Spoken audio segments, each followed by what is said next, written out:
Coming to you from the West Coast, this is Politicos. Today is September 8th, 2017, and this is episode 51. Politicos is the podcast that explores what's happening in British Columbia and across the country. If you haven't already, make sure to subscribe and leave a review on Apple Podcasts.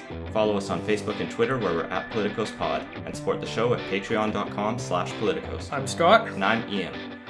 So we're basically getting into the start of season 2, I guess. We just had a new speaker today, a new throne speech. We'll look at those in today's episode, as well as sort of check back in on how Vancouver's by-election's shaping up. But before we get into all that, I want to give a huge thanks to everyone, maybe the 25 or so people who came out to our live show last week for our 50th episode. It was a lot of fun. We went way too late for both us and half the people there who left early, and the other half who I think wanted to leave earlier than last call. But it was We're good. A little too polite to leave. Yeah, it was a good time. We were still having fun.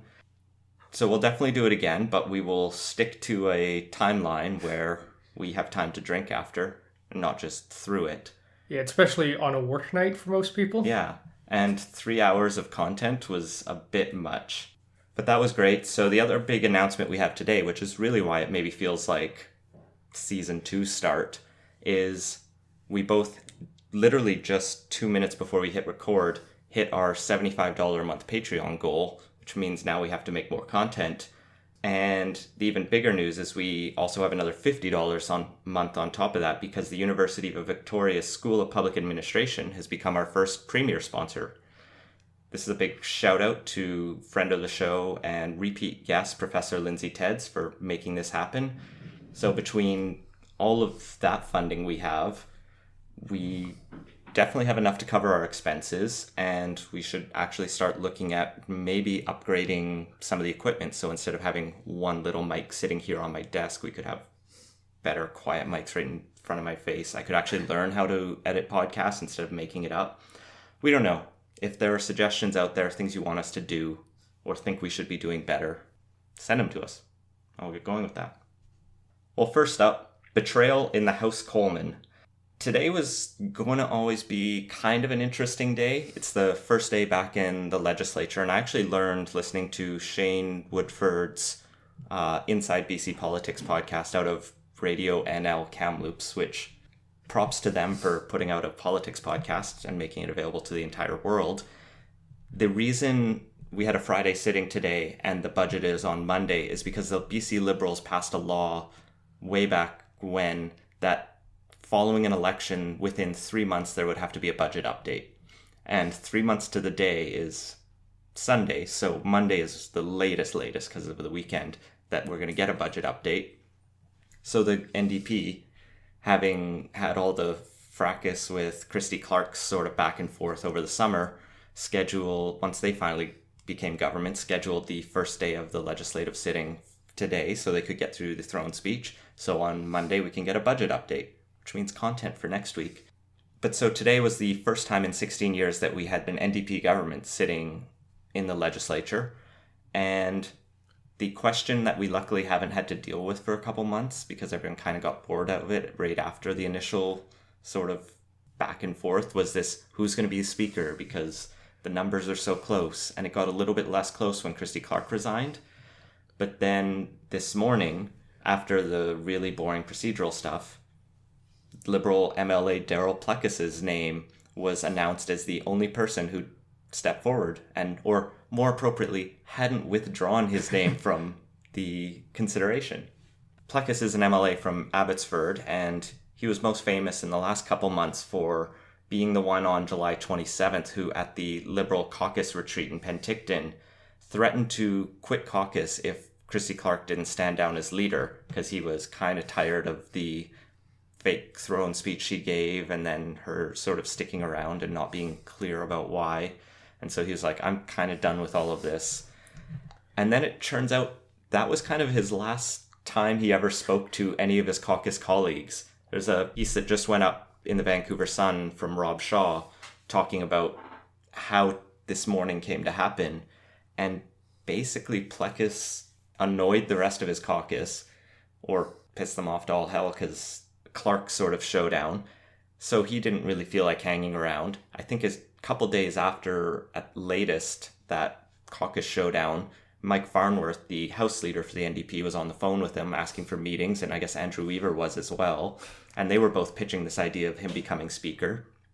And then over a dozen phone calls and meetings later, we get to today when Plecas is sort of, even like yesterday, telling Rich Coleman, the interim leader, yeah, I'll get around to taking my name out of consideration, stand with the party, all of that. And then he didn't. And then he stopped sort of returning Rich Coleman's phone calls this morning, and suddenly he's Speaker of the House.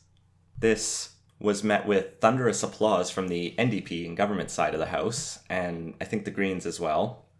The Liberal side of the House was dour, I think is a good word for it. There's reports that Coleman's order to his other Liberal MLAs before, once he sort of knew this was happening, was we're not going to show him any respect or there was no applause, there was no mention of Daryl Plecas in Rich Coleman's first speech. And as soon as he went to a press conference after, Coleman went apocalyptic. He started going off about how this is a betrayal. He lied to his caucus and the party. How could he do this? What a terrible human being. A couple of the Liberal hyper-partisans on Twitter were saying the same things. Someone, I guess, asked Rich Coleman about, could he be recalled? Because BC has recall legislation where you can recall your MLA with enough signatures. I guess you have to wait until 18 months after an election. But Rich Coleman was not putting that away. He's like, yeah, why not? Let his constituents come to grips with it. And so the whole thing comes off as a bit petty, or a lot petty. Petty mixed with temper tantrum is probably the best way to describe it. And yeah, just giving him the silent treatment when he's acclaimed speaker is, unbelievably petty. It makes you wonder what they're going to do going forward. They can't really continue to give him the silent treatment. It's pretty hard to address everything to Mr. Speaker and not do that. But it's definitely sounds like the Liberals are pretty pissed off and more than tad partisan about the whole thing. Well, so the first press release that Rich Coleman put out from the BC Liberal press office about this said he was being dismissed from caucus and the party was very disappointed. They then reissued that without that sort of he's been kicked from the party line. And for hours this morning, pundits were like, is he a BC Liberal still, or is he now independent MLA Daryl Plecas? With the Speaker of the House, that position is non-partisan, but they usually still hold a party membership and they don't sit in caucus meetings. So I remember when this legislature first sat after the election, all this talk about, the NDP have to politicize the Speaker. Well, now we have the BC Liberals are the ones who had Steve Thompson resign as Speaker. And there was actually a good line from the clerk when he was talking about how Steve Thompson was tall of stature and short of tenure. So he resigned, and now they've basically called it a betrayal for a Liberal to become Speaker. I mean, to Rich Coleman's credit, Daryl Plecas himself had said a couple months ago it would be very dishonorable or very disrespectful for Plecas to become Speaker, and he even considered a Liberal becoming Speaker would be an outright manipulation of the democratic process. Which is a tad hyperbolic, to say the least. And I mean, that actually matches some of the language I saw JJ McCullough using on Twitter, but we'll leave JJ in his own little corner. So the whole kerfuffle this morning over the Speaker was way more exciting than it was expected to be. I kind of expected it to sort itself out no matter what. I just didn't sort of expect a fireball implosion within the BC Liberal caucus like that. Yeah, it does not reflect well on the BC Liberals, how they manage this one. And even suggesting that someone should be kicked out of caucus for accepting a position such as the Speaker, which is generally one of those things that you not only need to have for the legislature to work, but it's generally considered to be a honorable position to hold. And it's just out of bounds of kind of normal political discourse to suggest that becoming a Speaker is a betrayal and should be met with removal from caucus or recall. And Rich Coleman, he's interim leader.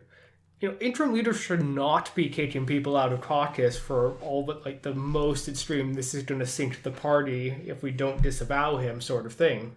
So the Liberal Party has since confirmed that Daryl Plecas is still a card-carrying member. He's still technically in caucus, but Rich Coleman is sort of having we'll see. Maybe he needs to cool down and actually think long-term, because there's nothing good in this strategy for Rich Coleman. It just looks petty. It looks vindictive. It looks like the BC Liberals want to do nothing other than oppose. And he was actually quoted today saying, "We're opposition now. All we have to do is oppose. It's not our job to present an alternate vision." Which, this is going to be a long couple months at this rate. Yeah. Before today, I was thinking that, Rich Coleman, he hasn't gotten much press this summer at all. He's basically been invisible. We should probably hear a little more from him. And after today, I am not thinking that. He does not appear to be handling the interim leader position very well, fluctuating between not even registering as someone in politics and then swinging hard to going completely overboard and making a mess of things and making the party look bad. And maybe we should give Rona Ambrose a call and get a few tips on it, because she did a good job and he clearly is not. So my only interaction or personal knowledge of Daryl Plecas was when I presented to the health committee last year on religion and addictions recovery. And the presentation went fine and most of the health committee members were pretty receptive to what I had to say. But Daryl Plecas at one point wanted to bring up how he's seen a whole bunch of evidence that belief in a higher power is actually all kinds of incredibly powerful healing effects. And he thinks there's a fair amount of evidence that prayer would be helpful for people. And I kind of just passed that along to a atheist blog to sort of put it out there as sort of an amusing anecdote. He's from the Bible Belt of BC, so I kind of get that would be his thing, but that always sort of flagged in my mind when his name came up. But you know what? Full props to him. This was the honorable thing to do. It's a good personal decision. He gets a $50,000 salary boost and probably now has better access for support for his constituents. For the Greens and NDP, this means the balance of power in legislature is now potentially to the point where 4 years isn't impossible, whereas in the other split it might have been. There's now 41 New Democrats to 41 Liberals and 3 Greens, which means the Greens still hold the balance of power, but on confidence votes, the Greens will be siding with the NDP. So, and of course the other 2 missing in that count are the Speaker and Christy Clark's empty seat. So even when Kelowna West is eventually filled with a new Liberal, because it's Kelowna West, they'll still not have the votes to take down the NDP Green number. So anything that Andrew Weaver agrees with John Horgan on, which is quite a lot. It's not everything, as we've seen, but it's quite a lot. They shouldn't have an issue with that. Yeah, the question of this government's longevity is basically going to boil down to how happy can John Horgan keep Andrew Weaver. All right, well, after all the fun with the Speaker this morning, they took a bit of a break and the media got to go crazy over that for a bit. And then at 2 p.m., they came back together and we had the first NDP throne speech, which I found didn't contain a lot of surprises. It was pretty much a rehash of the NDP platform. In fact, when I looked at the 3 major priorities, which were basically affordability, improving services, and creating a strong and sustainable economy in their press release version of it, and then I looked at what the NDP platform was, those are the same 3 sort of chapter headings. So they definitely just framed it like they would have if they'd won a majority. Only there were a couple cops to the Greens. They definitely threw in there creating the Innovation Commission, and they said this is a green initiative, which almost suggests to me they might be like hoping it fails or not being too concerned if it fails, because then they'll be like, well, that was Andrew Weaver's fault. But otherwise, it's basically things they talked about in their platform or things they talked about in the Green agreement. Yeah, overall, there wasn't much in the way of surprises on this one. couple of things from the platform that didn't actually make the throne speech. Ferries, they made a few commitments during the campaign about that. That didn't make it in there. As well as they didn't really mention the battles around pipelines or Site C. So that's interesting considering it was in the Green NDP agreement. And they've already been doing things about that. They've been strategic about sort of entering into litigation on the pipelines and talking about what they can and can't do in a bit more what we can't do than what we can. And Site C, they've actually already referred it to the BC Utilities Commission. And this speech did reference a number of things they've already done in terms of like ending bridge tolls and raising the rates for people with disabilities. And there also wasn't really anything in there about LNG, but the NDP was never really that hot on LNG anyway. The things they did put right off the top, though, the first things they mentioned were sort of talking about the big crises facing BC, both the fires, and they sort of contrasted that with the opioid epidemic and talked about how we need fast responses to both of them. I wasn't sure at first, as the Lieutenant Governor was saying it, whether it was sort of appropriate to be comparing the two, but I guess they both do require government responses, so all right. They did talk about, right after that, a government-to-government partnership with First Nations, embracing UN DRIP and all of the calls to action from the Truth and Reconciliation Commission, which have been all big talking points of John Horgan and the NDP recently. They also went right into big, clear, easy wins that just need to happen. The campaign finance reform, having a fixed election date moved to the fall, having proportional representation referendum by November 2018, they said, which they'd talked about putting it in with the municipal elections in 2018. Which is on October 20th. So that's a bit of an odd little caveat they stuck in the end there. I was wondering if it was just it'll be recounted, like a technicality. They didn't want to be, it's not like a throne speech is binding anyway, so it was weird. But they'll also do some lobbying restrictions, and so all of that will be, I guess, the first bills that we'll see next week. Again, more content for us. But aside from that, it seems like there's lots of sort of vague overarching things on housing affordability. There wasn't any specifics on a number of other files, like education was just, we're going to throw money at it to make sure we meet the Supreme Court ruling, essentially. And then a bunch of other things are sort of going to consultation, like even the big budget that'll come out in February will be consulted on, which, fine, that makes sense. But they're also the first term of a new government, so you kind of expect them to go with what they said they'd do. Yeah, it was a little unclear on exactly what they're going to be doing in terms of how they're going to be implementing a lot of these. Like the housing, for example, they talked about how the government will deliver comprehensive housing strategy to create homes for people, work with municipalities, cooperatives, private sector to increase the supply of rental, social, co-op, and owner-purchased homes, and then to curb speculation in the market. But, what that actually means, and, are they going to start stepping on the toes of the municipalities that trade their feet on building approvals and all of that stuff remains up in the air. And yeah, same thing with the Innovation Commission and supporting engineered wood products. What exactly that means is a little uncertain. So we'll have lots more talk about government by the people, according to John Horgan. There was a lot of word sharing in there, and for a better BC. I guess this is the campaign continued, but with a little less urgency, since we're probably not going to a provincial election for a couple of years now. Moving on to segment 2, the race is on. The Vancouver by-election is starting to shape up with Vision, the NPA, or Non-Partisan Association, as they're officially known, announcing their candidates. Those are kind of the two big parties in Vancouver's municipal politics. So Vision Vancouver announced that Diego Cardona, a 21-year-old Vancouverite, former refugee from Colombia, came to Canada at age 9 and ended up having to navigate BC's foster care system after his mother passed away when he was a teenager. So quite the personal story for him. Not a huge amount really known about him. He doesn't have a huge...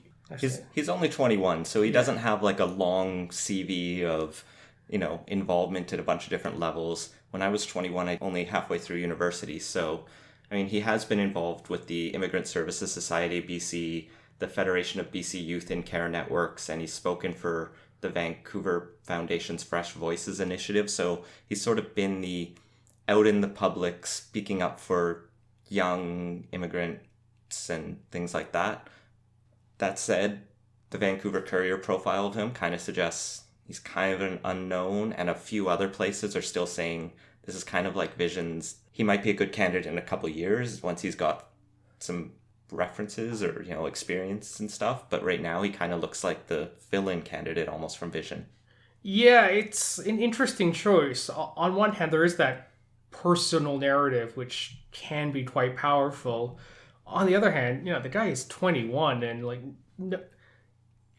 we get a sense of where he is on stuff such as welcoming new immigrants and residents to the city. But outside of that, all the other stuff that municipal governments have to deal with on a day-to-day basis, it's kind of a bit of a blank slate. So who knows how that's going to shape up?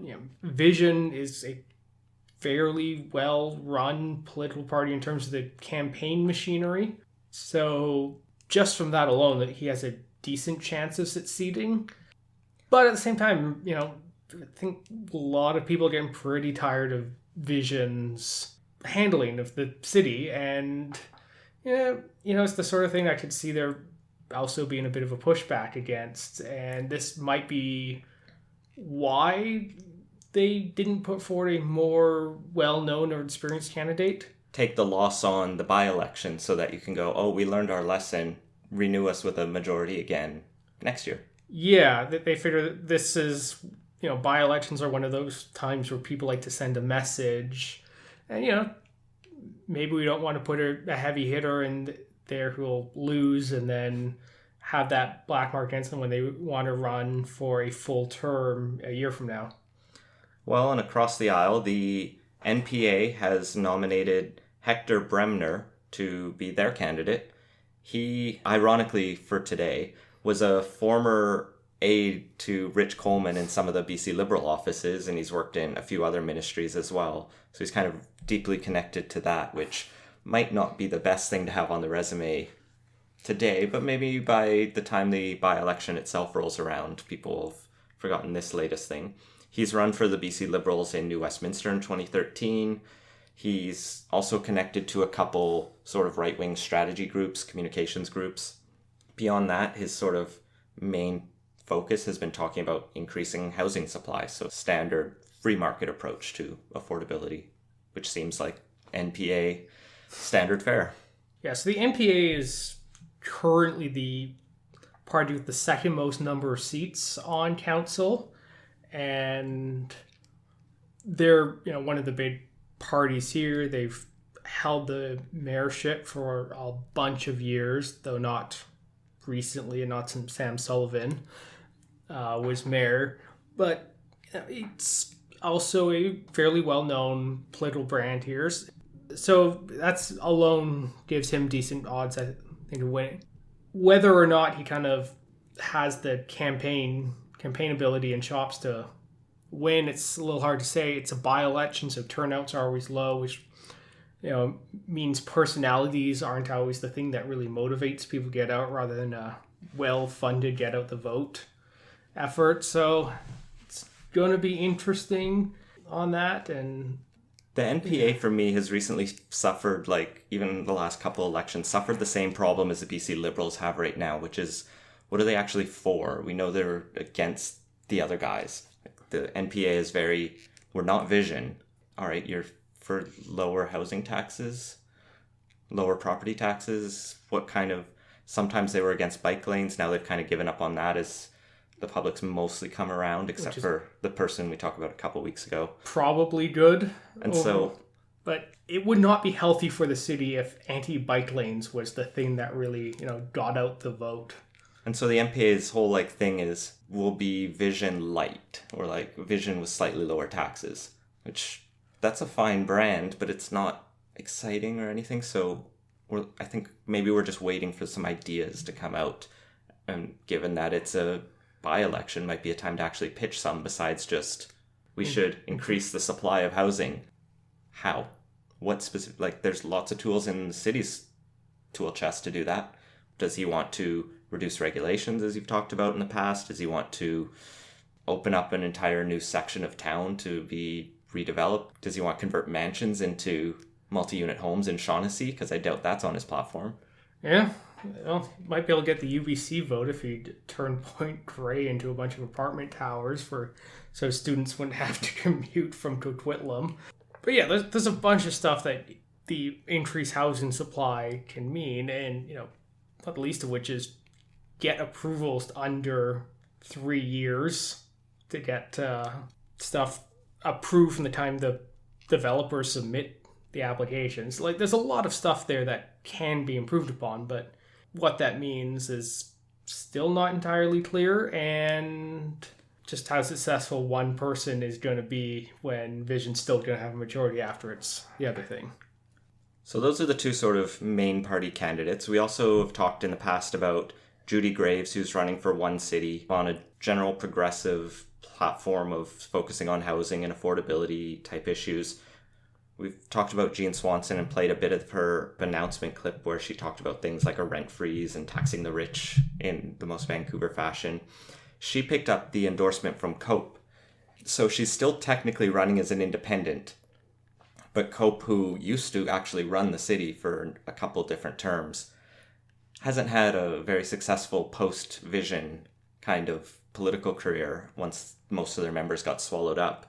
They kind of did pretty terribly in the last election. I think they made the smart choice in just finding someone who had some momentum and sort of latching onto her.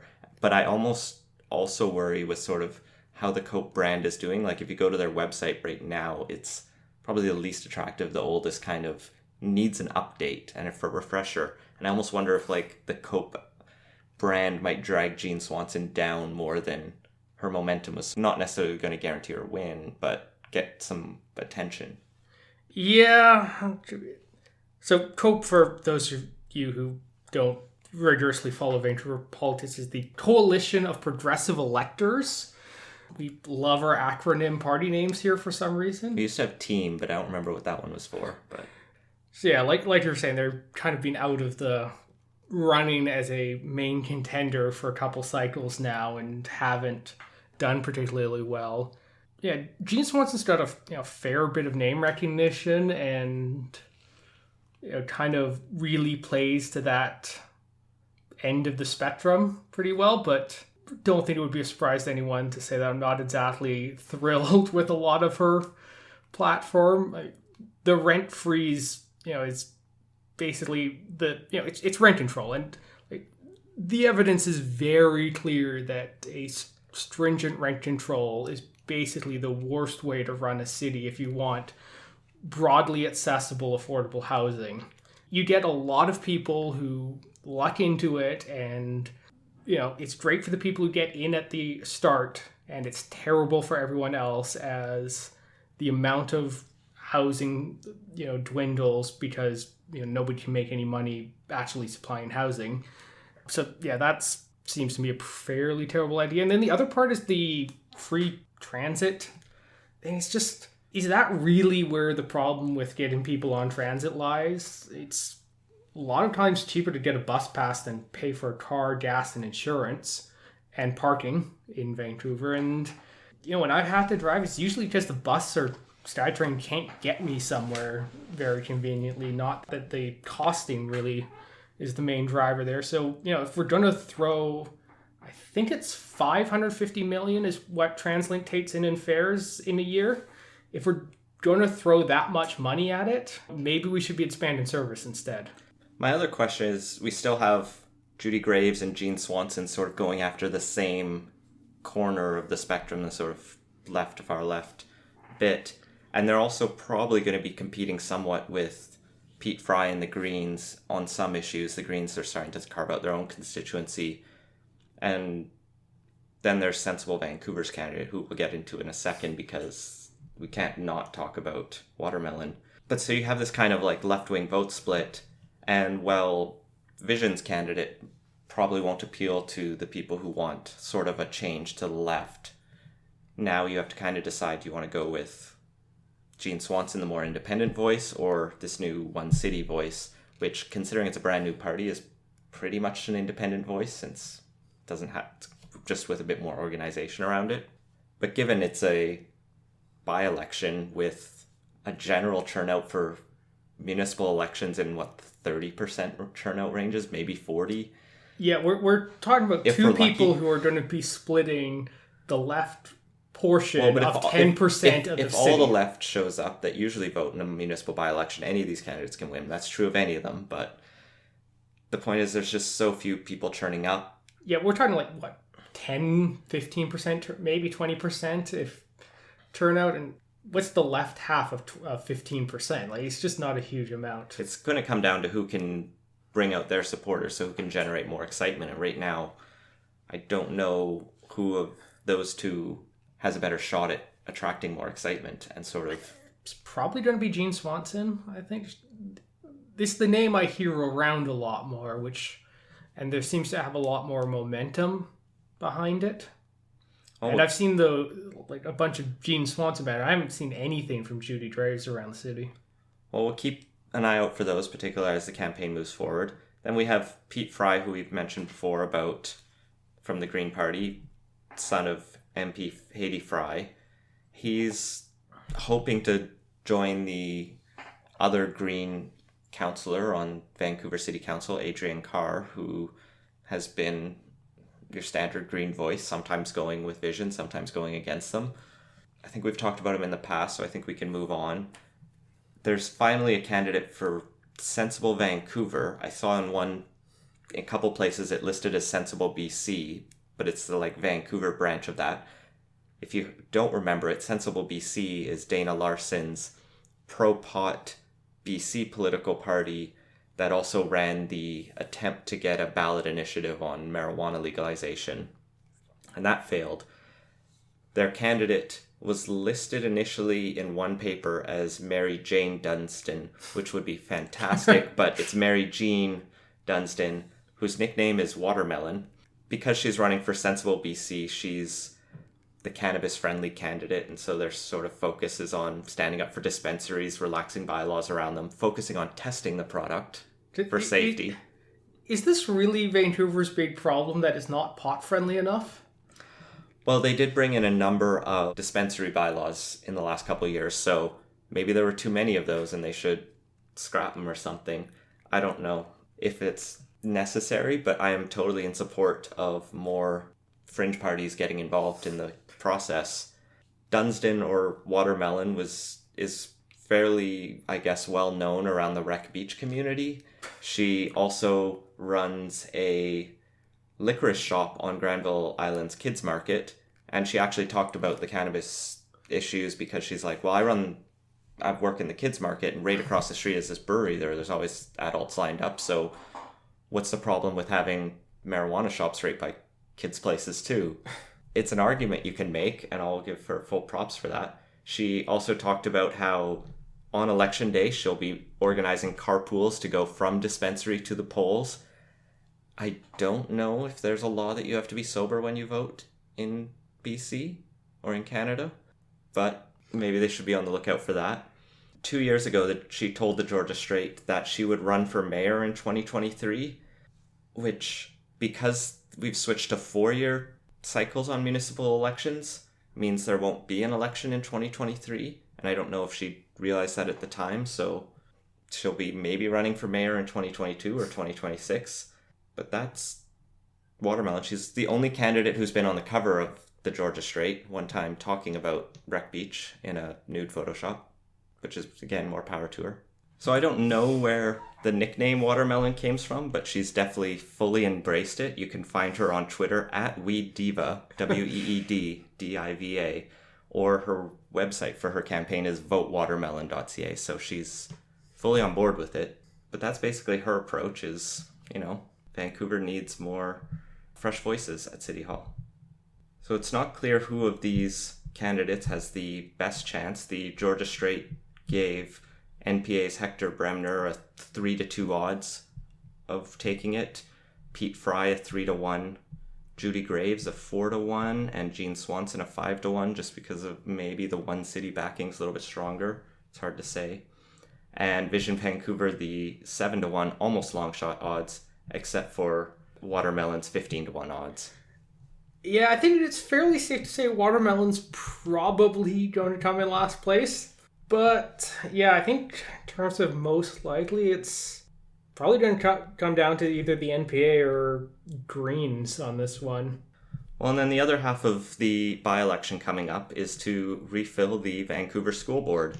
And this is a bit more interesting of an election. It's a bigger one, but it's also a harder one to follow because a lot of the candidates are even more unknown. So the city council, we had a couple who people are like, I don't know who this guy is.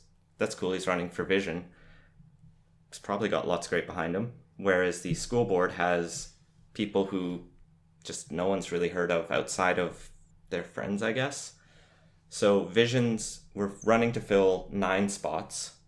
How it was before the BC Liberals fired the entire school board was 4 Vision trustees, 4 NPA trustees, and a Green trustee who sort of held the balance of power. And there was some consternation because the Green initially sided with the NPA after sort of being more on the platform of Vision, but then it flipped back and forth with the acrimony of the school board. So Vision's running 5 candidates, so they're hoping for a majority, but not any more than that, because with the weird at-large election system we have here in Vancouver, you just pick off the 9 people you want to be on school board. And so if Vision runs 9 people, but you only like 5 of them, then they might be splitting the vote with themselves. It works out really weirdly. So Vision is running the minimal it can to take control. They have a lot of former councillors on there. They have Joy Alexander, who was elected in 2014. They have Ken Clement, who was elected in 2008 and 2011, but just missed being re-elected in 2014. They have Mike Lombardi, who was elected in 2008, 11, and 14, and was a former board chair. And they have Alan Wong, who's been a trustee since 1999 and has been elected for Vision every time. The only non-former trustee they have is Theodora Lamb, who comes from being a board member at Van City and sort of doing other community organization stuff. So Vision's running on these are the people you know, plus a new person. You can probably trust them. Or if you kind of think back and go, that school board was so acrimonious, I don't want any of those people. Vision's probably playing a dangerous game on that front. These candidates have each sort of done lots of work for the school board. Ken Clement, for example, was the first Aboriginal candidate elected in Vancouver. He helped steer through some landmark sexual orientation and gender identity policies for the board. Mike Lombardi was pretty prominent as chair right when it was fired. Alan Wong has chaired the Facilities and Planning Committee for a long time and gotten a lot of money to seismically upgrade schools in the city. So they have the experience, and if you liked what they're doing, it's probably not a bad place to put your vote. The NPA at the same time is also running 5 candidates, including several who'd run before or been on council before. Fraser Ballantyne has been elected in 2011 and 2014, and Christopher Richardson was elected in 2014 and was also a past Parks Board member. But other than that, NPA is actually drawing in some new blood, which is probably a smart call to avoid some of that acrimony. They have Lisa Dominato, who was a former chief of staff to the Deputy Premier and Ministry of Education, so someone with some deep BC Liberal ties. They have Jorge Julian Prieto, who's worked on a number of campaigns, apparently has a master's in science and math from Oxford and some other teaching experience. He's quadrilingual. He speaks English, Mandarin, French, and Spanish, so well-rounded. They have Rob McDowell, who ran in 2014 and is, I guess, a past diplomat, supports arts and culture, and works in the nonprofit. The only one that, I'm pulling most of this out of Patty Baucus's article on all of the candidates running in the National Observer, or in the Vancouver Observer, with the caveat being that Patty Baucus was a former Vision Vancouver school board trustee and chair, so she's got an obvious bias in there. she did point out that Fraser Ballantyne was known for having quite a temper and once shouted "shut up" at a council meeting to someone else. So, maybe you need some fire at your school boards, but after they came off a whole bunch of harassment allegations, I'm not saying don't vote for Fraser Ballantyne, I'm just saying know what you're getting. One city is running 2 candidates, which might be a bit bold considering they're a brand new party and trying to get some names out there, but they're putting up Carrie Berkic, Bercic, someone who's been on parent advisory councils from 1998 to 2014 and has been involved in a number of other sort of save public education advocacy groups, and also Erica Jaff, who has also been on PACs and is a data manager at the HIV Trials Network, according to LinkedIn. I couldn't find much out from them, but I'm sure if you go to One City's website, there'll be a bit more. The Greens, like I said, had Janet Fraser on the previous board, and she's running again. She's PhD in chemistry, which I thought was pretty cool. Other than that, they're running 2 other candidates who are a bit more in, I guess, the stereotypical Green realm. They have Estreleta Gonzalez, who on Facebook also goes by SD Queen of Living Clean, who's a health and wellness consultant, who's really big on detox, and she helped found the Dermabright clinic, so she's all about clean living. And then there's Judy Zykowski, who has a master's in consumer studies, and couldn't find much else about her. But running 3 candidates is a bit bold for the Greens. They might risk their 1 seat to try to go for 3, but why not reach, I guess? COPE is running just 1 candidate, Diana Day, who's from the Oneida, I believe it's pronounced, First Nations, which is out in Ontario, I believe, with the sort of Iroquois Confederacy, and she served on district PACs as well in the executive, so sort of some experience with the education system. And then Jamie Lee Hamilton with the Independent Democratic Electors Alliance, which is the party of one, who's run for Parks Board in 2008, 2011, and 2014, and also City Council in 2005 under that, is running for school board now. And Patty Baucus commented, I didn't know she was interested in school board stuff, but there she is. Georgia Strait has called her a well-known political gadfly. She's generally seen as, or has done a lot of activism in sex worker rights and some of that stuff that's been a bit controversial, but I think I've come across her a couple times and she's interesting. And it's interesting to see her stepping forward for Vancouver School Board when there's a council by-election up, but I guess she's tried that and tried Parks Board, so why not try the school board? I guess the interesting thing is just seeing how the main parties are sort of choosing how many candidates and how many rerunning candidates they're putting forward, or how much fresh blood they're trying to bring in. And it seems like Vision and NPA are taking slightly different tacks. Maybe NPA's past councillors or trustees didn't want to run again, in which case they had to bring in new blood. And it's kind of hard to say no to someone who's been on council, say, since 1998. He gets it unless you have a massive member revolt. But then One City and the Greens are both being ambitious, perhaps, with the number of candidates they're running. And finally, the last bit of Vancouver election news is we got our first hints at the 2018 election with former Conservative MP Mai Young, famous for the Stephen Harper is basically Jesus moment from the last election. She's announced that she'd be perhaps interested in the NPA nomination for mayor. Yeah, she's hosting some kind of kickoff event on September 19th and inviting people to that. The Jesus comments are not going to go away, I don't think, considering how small municipal politics can be. And given the sort of diversity and irreligion of Vancouver as a whole, I think that's going to kind of limit her appeal. No, we can't have a religious or a mayor who is religious, but if you're the kind who goes and brags about the prime minister being Jesus, or at least on the level of, or doing Jesus's work, it makes people uncomfortable, I think. But maybe there's the secret evangelical vote within Vancouver that she can get to turn out for her. Well, moving into quick takes. First up, the Massey Bridge. Well, it wasn't actually the Massey Bridge, it was the bridge to replace the Massey Tunnel, is on pause. The BC NDP has announced that the mega 10 bridge project that Christy Clark was really championing is not going to be going forward at the moment, and it's going to go to a technical review to try to look at, is this really what we need in terms of traffic flow and seismic considerations, and especially comparing it to like other projects that might need to be repaired, like the Patello Bridge that it's probably going to fall down with like a strong gust of wind.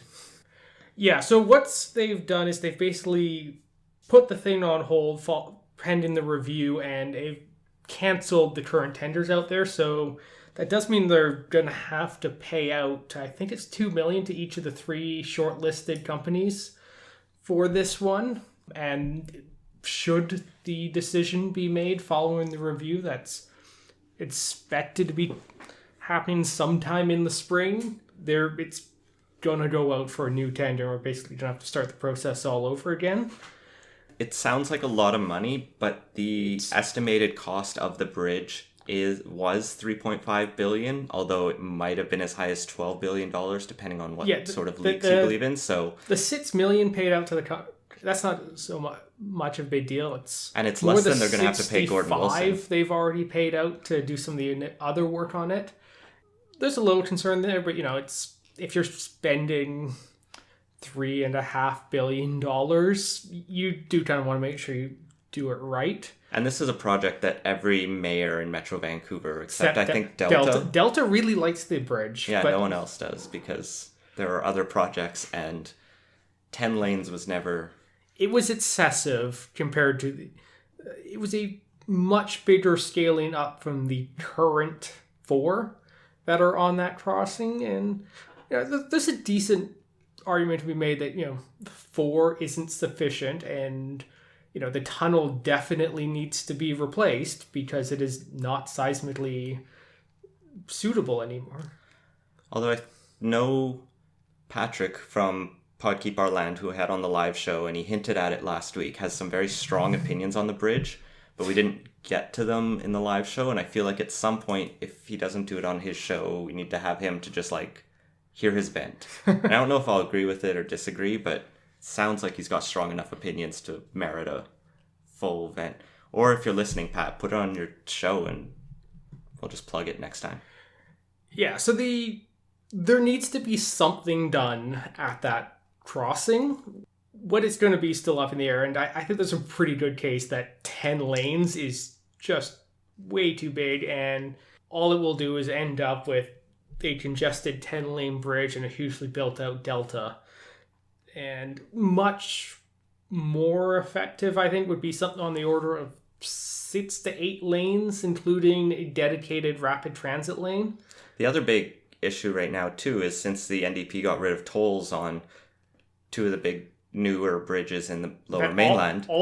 We now have no tolls on any bridge in the Lower Mainland. One of the things that would have paid for this bridge would have been tolls, and now they couldn't just bring in a new bridge and put tolls on it, because that would be ridiculous. It would make no sense, and it would just upset those people even more. So now they didn't even have a way to pay for this bridge. Yeah, and the same thing also applies to the Patello Bridge replacement, which was also going to be paid for tolls and also really needs to be upgraded because it's not up to current seismic standards. It's also a death trap. Oh yeah, I hate driving on that thing. Yeah. Both of those need to be upgraded.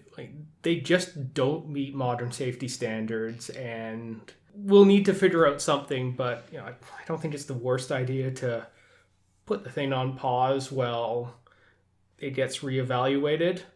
But I do kind of question Andrew Weaver's position of just put a second tunnel right beside it and twin the thing, which, okay, you may be slightly less disruptive and cheaper, but you still are left with 4 lanes of seismically unsound highway there, which doesn't really solve the problem.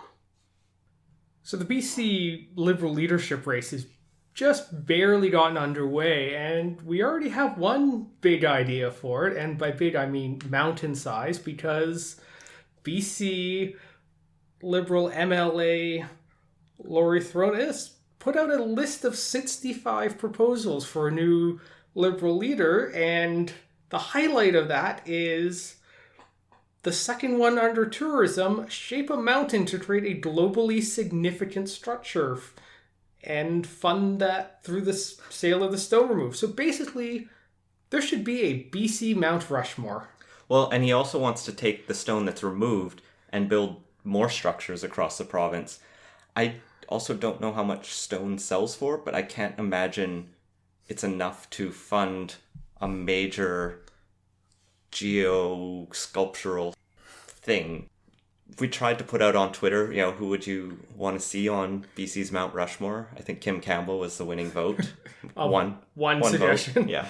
There might have been another suggestion or two, but this is the idea that if it wasn't in there, almost no one would have paid attention to. There are some other gems in there that we should get into, but it definitely got a lot of attention because of the Mount Rushmore, which never seemed like that great an idea. Like, just put in a face on the side of a mountain, but it does bring up an interesting question of who would you want to have a giant mountain-sized statue of? And to be fair, he doesn't say it has to be a face. It's a globally significant structure, which could be literally anything. So it could be like a carving of the earth or who knows what.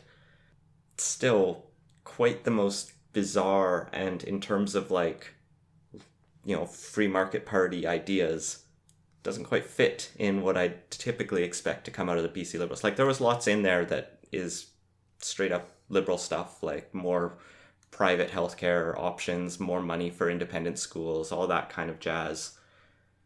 Even some kind of Liberal stuff, like be against proportional representation and backroom MLA dealing. Even abolishing the corporate tax entirely and just paying for that with increased economic and job growth. But yeah, shaping mountains is some bold ideas. The other ones I liked in there is that he wants to sell 1% of BC's crown land to people, whoever will buy it, in a fair way, though, he suggests, and just use that money from almost 1 million hectares of land. But he tries to emphasize that 93% of BC is crown land, and so he's going to use that money to just straight pay down the debt. I'm always a little wary of asset sales as a government, especially if it's just purely to pay off deficits or debts. It's not a very good long-term fiscal strategy. He also would apparently keep medical assistance in dying out of palliative care as per World Health Organization policy, which I guess would just go in complete violation of the Supreme Court of Canada, which has declared that medical assistance in dying is legal. He talks about the climate changing, and he says we can't stop that. So we should emphasize adaptation and pollution reduction over attempts to change global climate change. But then in a later line, he also talks about using desalination through renewable energy to just spread brine over wide ocean areas, I guess to just change the salinity and the salt content to counteract the effects of global warming. So he just has like this large-scale geoengineering project, which I'm sure would have no negative consequences. The salt one's such a weird one, though. Just usually it's like iron and is the typical ocean seeding approach. If anything, you'd expect increasing the salinity would probably hurt the ocean plant life, which would actually make it harder to absorb CO2. I don't know. We'll let one of our biologist listeners listen on that one. But yeah, between that and he's also a really big fan of compressed natural gas, to the point where he wants to build out a network of CNG facilities within BC to provide fueling for people's natural gas cars. But people don't have natural gas cars, so he needs to encourage them to. But instead of just doing simple, rebates on your conversion kits or whatever, a tax deduction, he's going to have the BC Lottery Commission run weekly conversion lotteries. Like, you win a CNG car. It's just so random. Even in his sort of like other section, he talks about really wanting to make it easier for people to represent themselves in the law system rather than fund lawyers through legal aid and, help judges be welcoming of those self-representing litigants who I'm sure our lawyer listeners have some great stories about. But yeah, all in all, just a interesting list, I think is probably the best way to put it. Somehow I don't see a huge amount of these getting a lot of traction in the Liberal leadership race, and I'm going to guess the giant mountain-sized sculptures probably going nowhere. Whichever BC Liberal leadership candidate endorses giant mountain sculpture will probably be the one who gets the Politicos endorsement. Yeah, and our friend from Pod Keep Our Land, Matthew Naylor, who is a big fan of statuary, will probably also potentially be endorsing that. Well, moving on to other inevitably ridiculous policies, the Ontario government has announced how it's going to handle the distribution and sale of cannabis in the province, and its plan is to do it entirely through the LCBO. Except not the LCBO. It's basically copy the LCBO. Well, it's going to be that the LCBO gets to open new stores under a new brand, and it's going to get to open 40 by July 1st of next year, which will ramp up to 150 stores by 2020. And there will also be a government-run website where you can, I guess, get weed in the mail. Yeah, so basically Ontario, you get all the inconvenience of the LCBO with the added duplication of running a second set of stores. It will also mean the hundreds of dispensaries that are around the province will be forced to close. They're also going to make sure that all of their product comes from the very small number of medical marijuana producers that have been licensed by Health Canada. And I think one of the big issues I've heard of our current regime is there aren't very many, like there's only 32 in Ontario. And more importantly, they're not very good. I don't know personally, but it's what I've heard. In terms of the rules, only people 19 plus can buy or possess them, which is consistent with alcohol. It's not the 25 that I think a lot of psychologists and psychiatrists would prefer based on some of the evidence, but it kind of seems like it's going to be really hard to put it that high. They're going to say you can only consume it at home, like no smoking in public places, in parks, workplaces, or vehicles. So basically the same rule as alcohol? It's not clear if there will be like private clubs where you can smoke it or dispensaries. It sounds like it's buy your weed at the weed store. The government weed store will be like the beer store, and then take it home. Except the beer store is a state conglomerate. Yeah, it's a state granted monopoly to a bunch of breweries. It's really weird. But the one thing I'm curious about is how the Ontario PCs are going to go at this. Are they going to attack the attack on independent businesses of forcing the dispensaries to close? Or are they going to go after it for letting weed into the hands of kids? The initial complaints I've seen them have are trying to walk both those lines. They're like, they don't want to let it be an unsafe product. And if anything, I kind of think that this is the model that'll get the least into the hands of kids because it's so annoying. And if there's one thing the LCBO does do, like the government liquor stores in BC don't sell to minors because they'll be very strict about ID checks, versus private business can sometimes be a little bit more lax until you clamp down on fines. What'll be interesting to see is what BC starts to do, because we'll have to do the same kind of road. It'll also be interesting to see if the federal government actually gets its laws in place by July 1st, as they've promised. Because if not, this will kind of all be for naught. Yeah, so far, I don't think it's made a huge amount of people happy. I've heard a lot of complaints. And for those who've never lived in Ontario, the LCBO is a source of fairly constant irritation for a lot of people. And I think there was a lot of hope that Ontario would not follow that model. But, seems like they're intent on doing it. But, that's the Wynne government for you. Well, it's like the drama from the Conservative Party leadership race is entirely over, as Brad Trost just filed a lawsuit against the Conservative Party over the issue of the leaked membership list. Specifically, he's filed in Ontario court asking for the judge to compel the party to give back the $50,000 fine they levied against him for leaking the list. So, for those who don't remember, the National Firearms Association got a copy of the Conservative Party membership list, and specifically the one that was given to the Brad Frost campaign, because what they did is they put a bunch of fake names in the list they gave out and were able to tell which copy it was based on the fake names that got mailings from them. So Trost is upset because, in his words, the party essentially spoke to the media and sort of announced that they were going after his campaign before they actually told him they were investigating. So he kind of feels like he was thrown under the bus and not given a fair sort of hearing or chance to defend himself within the party. So he's asking not to say, I didn't do this, but at least to be given the chance to say he didn't do it. Or at least his campaign wasn't aware of it or was done without his permission or knowledge. I have no clue how strong his case is. It seems like this is with the seeding that was done, it's pretty hard for him to refute unless it's a totally rogue agent. Yeah, well, the theory the Trost campaign is being floated is that someone in the party headquarters with access to all 14 lists just happened to give the Trost one away.